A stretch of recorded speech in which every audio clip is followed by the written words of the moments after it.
Welcome to Whitetail Rendezvous Podcast. This is Bruce Hutchin, host and executive producer.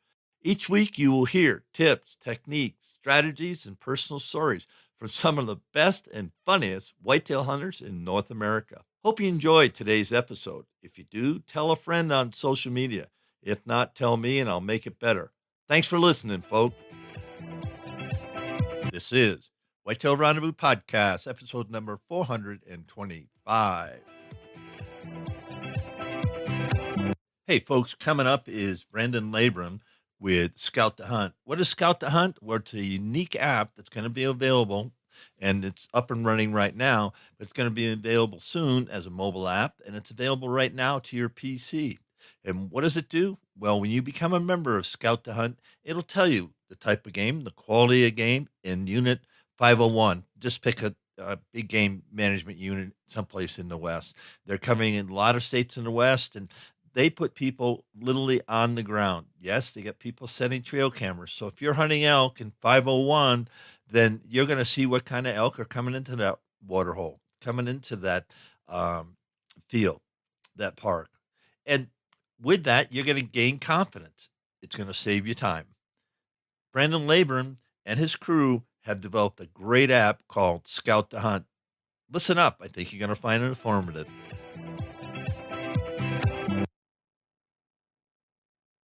Hey, folks, Bruce Hutchin, your host at Whitetail Rendezvous. I'm excited to have Branden Labrum on. Who's Labrum? He's Scout to Hunt. What's all about? Well, a good friend of mine, Sam Ayres, gave me a call the other day and said, hey, you need to get these guys on your show. And Sam, if you don't know, it has Living Country in the City podcast, and he's a country boy deep in the heart of L.A. So, Sam, a shout out to you. Hey, so Brenden, let's talk about Scout to Hunt and how that can be applicable to guys and gals who are living in the Midwest. They're whitetail hunters, and they want to come out west. So what's your tool going to do for them? Yeah, perfect. Thanks for having me on, Bruce. I appreciate it. So in a nutshell, Scout to Hunt is a new research tool for big game in the West, where hunters from distance, states that they can't get boots on the ground as much as they want, or they just have time constraints or financial constraints, they're able to optimize their research before they go scouting, if they can, before the hunt, in order to help them know where to put in for draws, and after they get tags, where to really focus their scouting efforts. And the way they're able to do this is with the hard data, hard proof that we provide them, or that they are able to gather through our platform, which is trail camera images. So they're able to see the actual game and where they're being spotted at, and where they're able to focus their efforts from there. So I'm, Bruce Hutchin. I live in Oshkosh, Wisconsin. I've always wanted to hunt elk. So, I got a couple of bucks and I got a couple of buddies, and we're going to come elk hunting in Colorado. So how can your resource help me specifically? One, figure out where I should put in for tag, because you and I know, and we talked about it in the warm up. There's a lot of companies out there saying, hey, here's the odds, here's this, here's that, and they all do a really great job of it. But now I'm sitting here saying, okay, I want to hunt in Colorado, and I want to take a 300 bull. So walk me through how Scout to Hunt can help me find out where I need to hunt. Forget about hunting. Just let's start off first. What units, big game management units, would be applicable to my goal of getting a 300 bull? Yeah, exactly. Great question. And just the premise that we due to our intensive system, we're not quite into Colorado yet. At the moment, we're focused on our coverage consists of Utah, Eastern Nevada, and Northern Arizona, but we do hope to expand out to Colorado. So in this example, so just use Utah. Yeah, just use Utah then. Okay, wherever perfect. you have wherever you have the data. And by the way, Northern, good luck drawing a tag in Northern Arizona. Yeah, right. Yeah, good point. So yeah, okay, we'll go with Utah. So if you're looking to see where to apply your scouting efforts and what units to focus on, you're able to log in as a member to our platform, and you're able to explore this map. We have these really high resolution, highly detailed topographic satellite maps to help you with your planning as well. But all across these maps are all the locations that game have been spotted through our comprehensive private network of trail cameras. So you're able to identify with the unit boundaries that we have on the maps which units are holding the best game.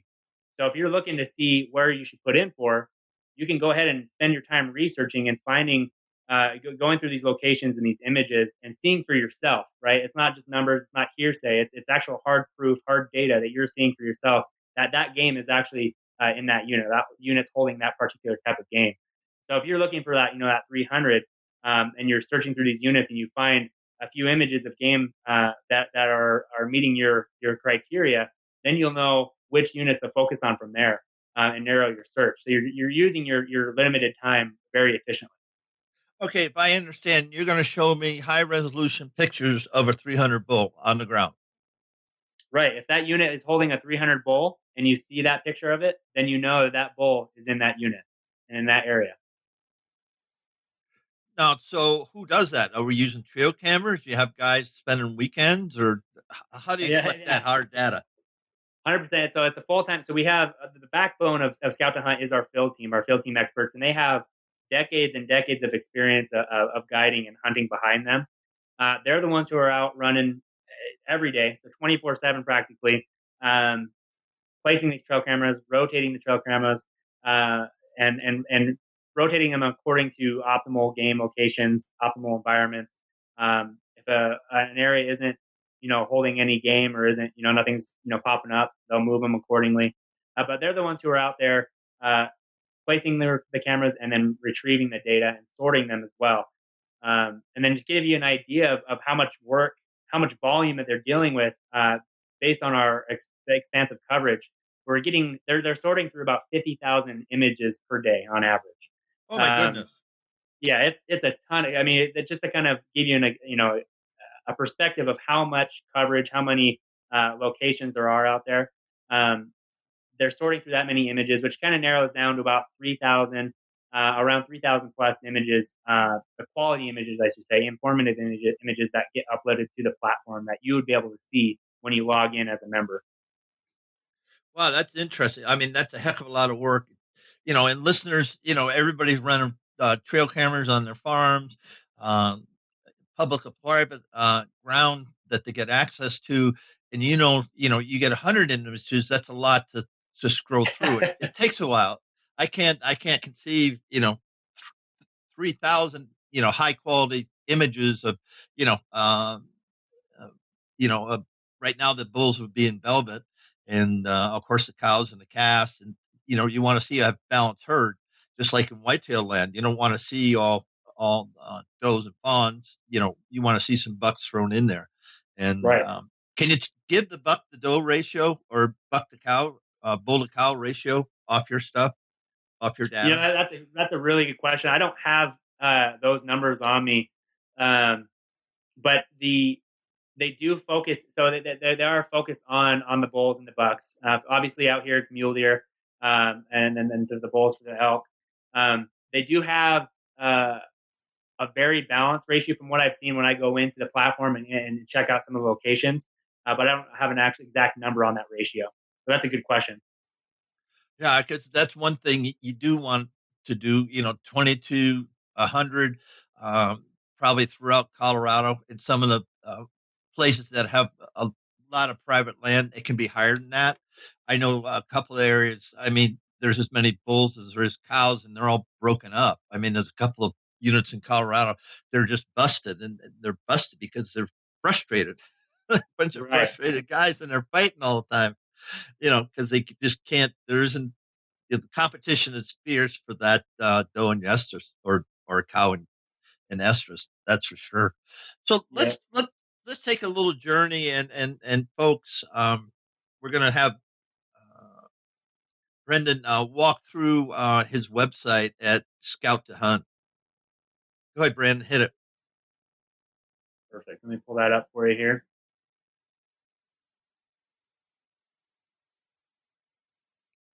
You able to see that? Yeah, I can see that. And listeners, this is video, and I know the podcast is audio.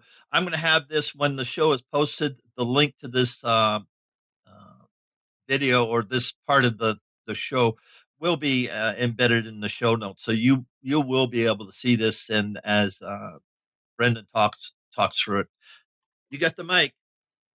Perfect. Yeah. So again, our website's at scouttohunt.com. And it's really straightforward. And we are planning on getting more um, information on here for you guys. But the the site really just kind of digs into the platform, what we call the advanced scouting platform. Um, and what's really, really cool and what we're trying to accomplish with this is that, I mean, the bulk of Scout to Hunt is providing you that unit information. So your unit research, even before you start scouting is optimized so you know where to focus. And that's so the bulk of that is those images and the locations and the volume of locations that you're able to explore and analyze. But we've also been fortunate enough to utilize leading edge technology, as it says on the site, where we have super high resolution maps. That if you're a avid hunter, you know that Google Maps is a no brainer. And this will kind of blow you away with the resolution that you have on our satellite imagery, how close you can get, and the detail you can acquire for the terrain. So you're not only getting information of game movements and what the units are holding, but you're also familiarizing yourself with the terrain. We provide images of that. We provide the topographic maps, 24K maps. So you're really able to figure out not only where to focus, but how that terrain is. So you're prepared for that when you actually do get time to do boots on the ground. Do you use drones at all? You know, that's a great question. We we are planning on using those for terrain familiarization. That's interesting that you brought that up because we are working on that. If uh, for anybody who is a member, and if you aren't a member, you can use the free trial to dig in and see what it's like. But as it shows here on the website, right here, there's typically a header image for each location, so you can get an idea of what the terrain looks like, where that game is being spotted, where that location is. And what we want to do with that as well is get drone footage of the terrain. So obviously, it's not for game or anything like that, but so you can really get a really good look at what that terrain is like before you head out there. And that drone footage is going to be really helpful with that. Yeah, in most, if not all states, you cannot use drones for hunting. We're not talking about that, folks. We're talking about scouting, either in the wintertime, looking to get a jump on where the heck the sheds are going to be, or when the bachelor groups are up, and so you can cover in the right area. You can, with the drone equipment they have today, you can really cover a lot of land. And you can read a top map, you can do the Google Earth thing, but unless you get on the ground, you never know what the heck you're facing, because you could be going into a box canyon and just didn't see it. Your thoughts on that? Yeah, exactly. That's exactly right. Obviously, there's with the high resolution maps that we provide, there's a lot of information you can get, but it's always best to actually see it from a real perspective and not just aerial imagery or satellite. So with that drone co- coverage of the terrain, you'll be able to get that real perspective and depth of what the area actually looks like. And you can utilize that to plan your route, plan where you want to go start glassing. Once you get boots on the ground, what are good optimal locations to glass and to scout and prepare from there. Yeah, as we talked in the warm up of the pre-show, Brendan, I love what you're thinking here, and I will give a shout out for Go Hunt, where I wrote a lot of profiles for them. Great guys and gals over there. And when the research that they have, it's dated, unless you update it every single year, and that's just the way it is. So how are you going to update your game management unit um, info for bulls and for bucks? Yeah, great question, and that's kind of the the real idea that we're focusing on with Scout to Hunt is providing up to date data, current data, intel is what we call it, um, for you to base your planning and scouting on, and that comes from the hard data that our network of trail cameras uh, captures. So you're able to those are they're constantly being recovered, and that's a year round thing. So there's so many applications for this. Whether you're doing your unit research before you put in for draws, whether you already have tags, whether it's postseason and you're getting prepared for next year, it's a year-round um, stream of current data. So you're able to monitor these locations, monitor horn growth year-round, sheds. Um, so it's those cameras are constantly being recovered. The data that they capture is being recovered, sorted, uploaded to the platform, and you have access to that. So that's the that major portion of having updated information is just constantly streaming in to the platform, so you can better plan uh, for your next hunt for your scouting. So how do you decide which game management units to, do the research? Because you can't do them all. I mean, Colorado, there's over 200. I don't know in Utah how many game management units, but you think about that. Um, that's a lot of boots on the ground. That's a lot of hours, man hours, uh, It to is. do that. It's a very large undertaking for sure. And right now, with the current coverage we have about 158 units that we're gathering. That users are able to gather information from. Um, the bulk of it, and again, going back to our field team, who they're very experienced. They know what they're doing, and when it comes to uh, researching units and putting, placing cameras in particular units, it's all based on whether or not they're holding game, if they're, providing any value to the user. So if a unit is not really holding much, not showing much, then we probably wouldn't focus on it, right? We Right. really just focus on whatever area is going to provide value for the user. So interesting. So, folks, to recap a little bit here, and then we're going to ask Brendan some, more questions. But here's a tool that you can use 365 days a year that's going to be fresh as often as they refresh it. And then it's, smartphones and all technology applicable. They have their own app. So it's something that you can, no matter where you are, you can always tune in and say, I wonder what's going on here, or whatever. Right? Is that pretty much it? Yeah, exactly, and that's what's so new about it, and what's really cool, and we're excited about it is because of that. So, is depending on the locations, that's usually about a week or 2 weeks out from having that information updated into the platform. So, your typical trail camera time period, whether you have your own or not, you kind of have an idea that you leave it out for a period of time, and that's how it is, but on a mass scale. So you're able to analyze um, beforehand, before you're scouting, and get that unit research. Now, for people that are interested, they go to scouttohunt.com. You get a free membership, free trial membership. What is the membership cost? Yeah. So right now we have two subscriptions. One is the basic is called the Spotter, and the premium that we have currently is called the Tracker. And right now anybody who signs up, you're able to get the Tracker subscription, the premium, for the basic price, which is $9.99 a month for 12 months, so for the year, but you can pay it monthly, or you can pay it all up front for the year of just only $99 uh, up front. And with that, you actually get 2 months free. So there's kind of an incentive, a benefit there for going for the year. But we also know that there's financial constraints, so we're able to allow that to be paid on a monthly basis throughout the whole year. And what's your goal for the next 18 months as far as subscribers? How many subscribers are you looking for? Well, that's a good question. It's not necessarily a goal of how many subscribers we want. We're just open to have whoever wants to use it, because we know how valuable it is.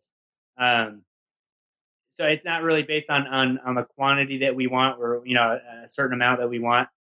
We just know from personal experience that it can be really tough to get boots on the ground when you need to, and it's unfortunate when you're not 100% confident in where to put in for draws during your unit research. So from personal experience, we've produced this tool for you to gain that confidence and efficiently use your time in that process. So, folks, if you're sitting in Wisconsin or any place in the Midwest and looking to just start figuring out about this elk hunt and this elk hunting, specifically in Utah, northern Arizona, and Nevada, is that correct?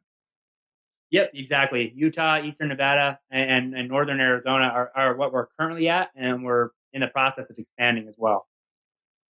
So think about Scout to Hunt. I'll just go back to the regular screen now. We can stop screen sharing.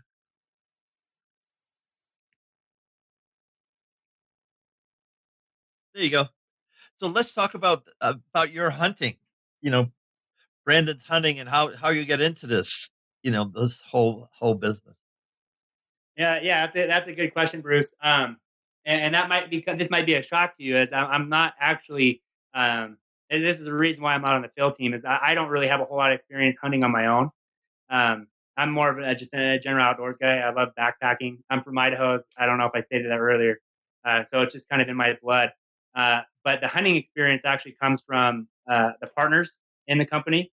They're the masterminds of this who have been doing it with kind of a few years now. Big avid hunters in Utah and just in the West in general. But hunting experience on my end is limited, so I couldn't really answer that question for you. Fair enough. So let's talk about the people that started this, the genesis of Scout to Hunt. Where'd that come from?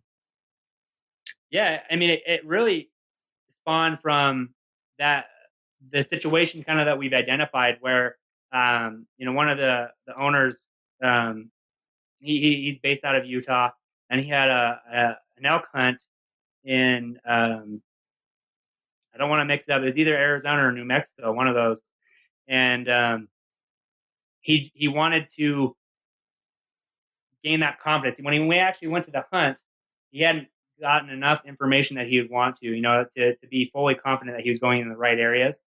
Just because number one, the distance, and two, just the limited time to be able to go that far and acquire that information and research. So when he went to that hunt, he ended up being successful. I think it was, well, it was a mule deer. I apologize. He's able to get a decent sized buck. I don't remember the size there, the points, but um, he knew what bothered him about it is he knew that he could have done a lot better after that hunt. He knew that if he had more time or more resources to prepare for it, he would have been a lot more satisfied with that particular hunt. And that's kind of where the process of the thinking started coming through. Is I wonder if there's a tool that could be provided where we can gather the research we need for, again, going to the long distance constraints or time constraints and overcome those obstacles. So when I actually go out and do boots on the ground, I'm fully prepared for my hunt and confident in the fact that I'm in the right direction. Yeah, and I just think here in Colorado we have a lot of data. I mean, really a lot of data, cow to calf ratio, and all the aspects of where the elk are hanging, where the mule deer are hanging. Mule deer are a little bit tougher because elk typically they're herd animal, and mule deer typically aren't, especially the big bucks. But you think about that, and you think about the ability to have somebody sitting up on a ridge with a spotting scope, setting up trail cameras. I love the idea because that would save a lot of people time. The thing is, just there's so much land out here. There Yep, really is. And you're doing it on public land, right? Not private. 100% public. Yeah, no private land. Yeah. And so that's the other crux because you could have the wonderful setup, and I'm sure it's happened to a lot of people. You just get it, the sweet setup. You've hunted before, you know where the elk are, and then somebody comes in and just blows it up, and you're screwed. I mean, you literally are, because your whole hunt was based on that. Yeah, you got secondary places and stuff like that, but your main honey hole, your main basin, the main drainage, just got blown up, and that hurts. But that's hunting, public land hunting. Unless you get 10 miles away, well, 5 miles away from the trailhead, then it's not so bad. So how can Scout the Hunt help that not happen, or is it just there's no way? Yeah, that's a good question. And like you said, that's kind of when it comes to public land hunting, that's kind of the trade off that you deal with, right? Um, but what's really cool about the research that you can equip yourself with before you go out is kind of going back to that you have your secondary plans and whatnot. You're able to really narrow those down, so you do have those available, in your arsenal. But I guess from uh, the experience that our field team has and other hunters that we've talked to, going into those situations, it's always 100% better when you're fully confident of what you're doing, that you're in that right area and you're headed towards that buck that you're or bull, whatever it is, whatever type of game that you're searching for. Knowing that you're in that heading in the right direction because you prepared yourself with current data and you did all the planning for it. That I think that's what really will ultimately help you overcome some of those situations, because you're kind of putting yourself in the lead, if that makes sense. No, it does. And backup plans, I'm thinking where I'm going to elk hunt this year. It's there's plenty of land there, and it's can you get in there? Yeah, but you can't take a Jeep in there. You can't take an ATV in there. You can't take a bike in there, or mountain bike in there. You have to walk in, and that's what I like. Because I got a buffer 3 miles around it that people have to walk in to get it, and and so I like that. But I know that there could possibly be some other people there. And given that case, okay, I get spot 2 and spot 3, but I hate breaking camp. Right. Yeah. I don't blame you. Breaking camp, and that's the thing. So, again, I'm just wondering how this tool really could help. You got backup plan, and you say, okay, if this is gone, this base is gone, then I need to go over here, because we are restricted in some situations. You get, game management unit 501, and that's all you can hunt. You know, whatever's going to happen is in that unit. And sometimes that makes life interesting if things change dramatically. So it's all the flux and the change, and I'm trying to think, okay, how can Scout the Hunt help me um, weather those storms, if you will. Yeah, and that's a good question, and kind of just to flip that over to you. Um, how with basically what we described, how do you think it would help you? How in your personal application, how would you think that would benefit you personally with your Well, type of strategy? sure, if I was in unit 501, I know my number one spot, my A spot. I know it 3.5, 4 miles, 5 miles away from any trailhead, from any road. So and that's the type of places I look, because I don't want ATVs. Nothing wrong with ATVs, mountain bikes, Jeeps or whatever. But to get elk, I've learned through the years, the further away you get from people and noises, the better hunting you're going to have, because you can stay in a herd of elk and just hunt the fringes and work them until you either shoot one or you don't get one, but you're always into elk. I was talking to a guy the other day. He said, well, you know, talk about your hunt, blah, blah. I said, I'll be in the elk. I can guarantee him I'll be in the elk. I can tell you within a square mile where the elk should be, you know, if nothing else has changed. So I'm thinking Scout the Hunt. Okay, so I got that. I'm in 501. I go, okay, I know this basin, Double Dog Basin. I know there's elk in there. I know people can't just ride their ATVs up there. They have to walk, and and a lot of people don't want to walk out at night, especially if they're not on a trail. They just don't want to do it. And it's painful. It can be very painful. You have to go slow, and it's just that's the way it is. But because of that, that keeps a lot of people out, or they'll leave way too early. sun doesn't go on to 6:30 or 6 o'clock, and all of a sudden 5 o'clock, ooh, it's getting dusk. Got to get out of here.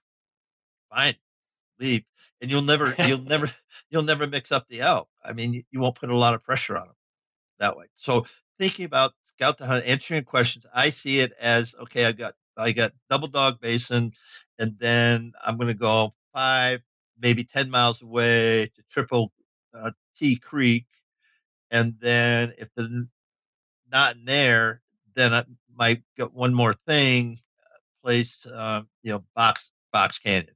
So I got three places within 20 miles, 30 miles of each other that have the aspects that I want. Okay, no roads, no ATVs, no Jeeps. I drive a big Ford F-150, and I take that as far as I can go, and then I shut her down, set up my camp, and that's where it sits, until I'm ready to get out. And so, I just think possibly scout the hunt. If you had a, I'm thinking just your app. If you had an app, you go, okay, one is position one is basin one, location one. Then you go, okay, within that confines of 5, 10, 15, even 30 miles, that isn't too far to go. And there's places, a lot of game management units you can go 30 miles.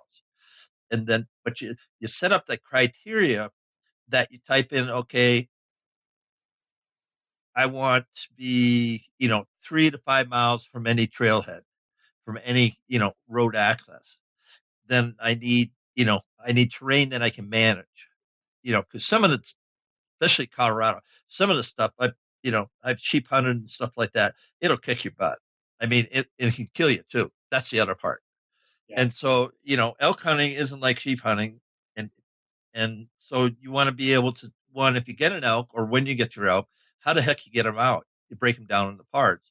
So you start throwing all this real time factors into your equation, into your algorithm, and you throw it in there and say, okay, here's how we can do a game plan. I'd call it, elk plan number 101, and I charge people for it.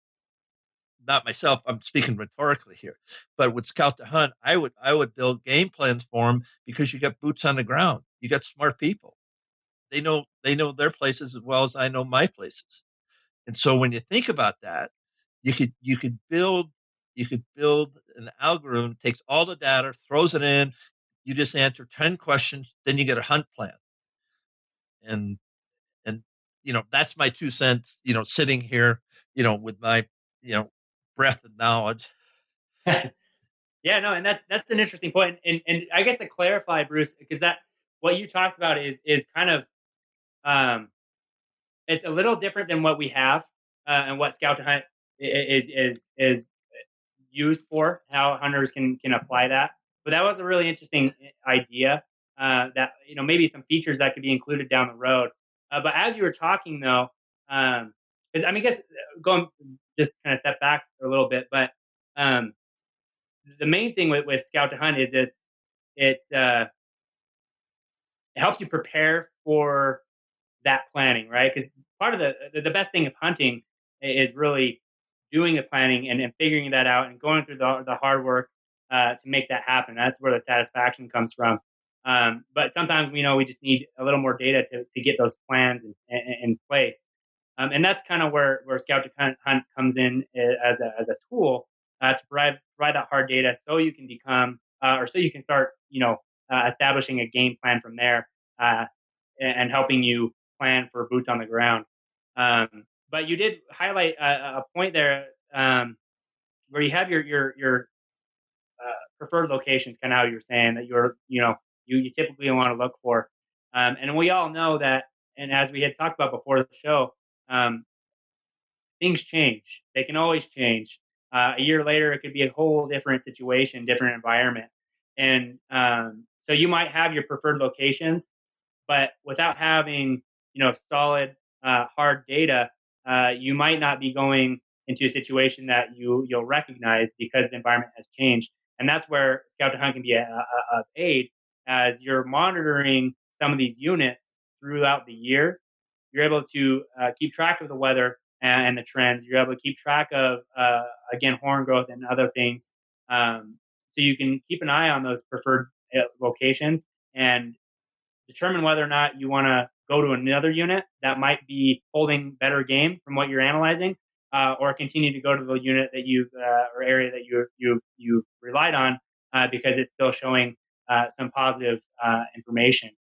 So again, it's still broad, it's still ambiguous, but it's up to date, and that's what really helps with the unit information is you're able to base your planning and plan your scouting on current information rather than information that might not be relevant because it's changed over the year.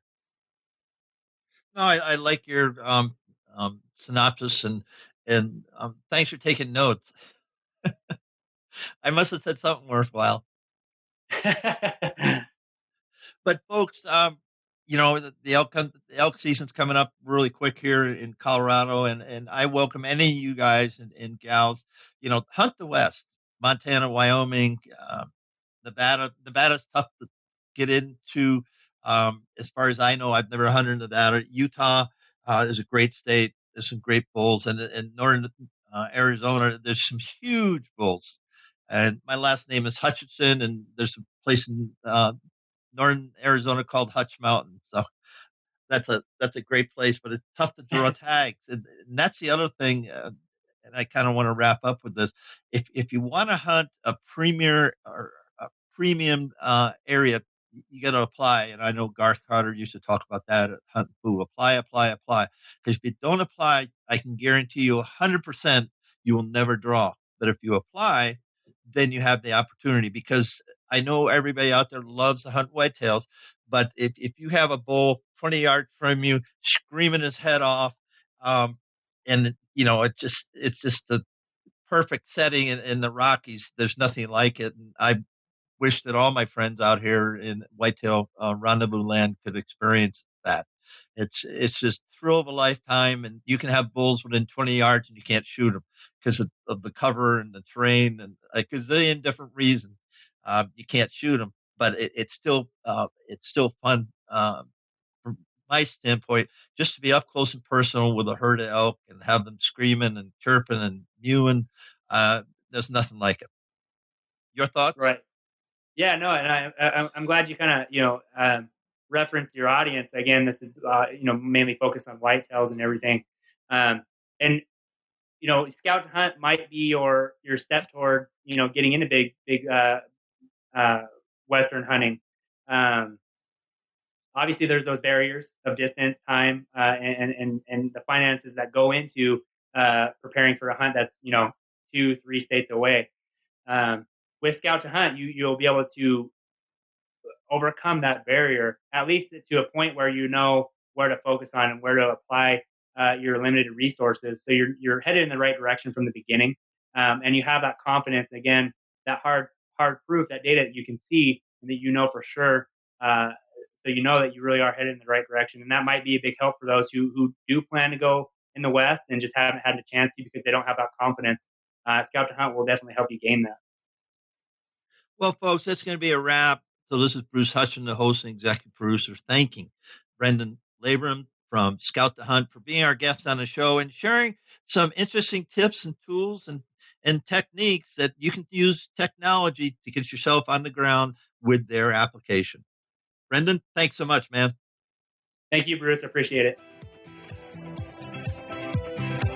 On the next show, we're heading down to Montevallo, Alabama, and we're going to visit with my good friend William Crawford, who's the director of the President's Outdoor Scholars Program at the University of Montevallo.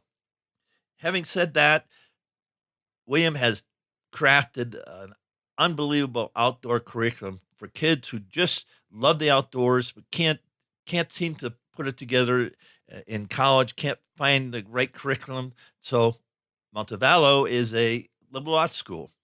And with that, Dr. Stewart, the president of the university, came to William and said, "Hey, what if we did this?"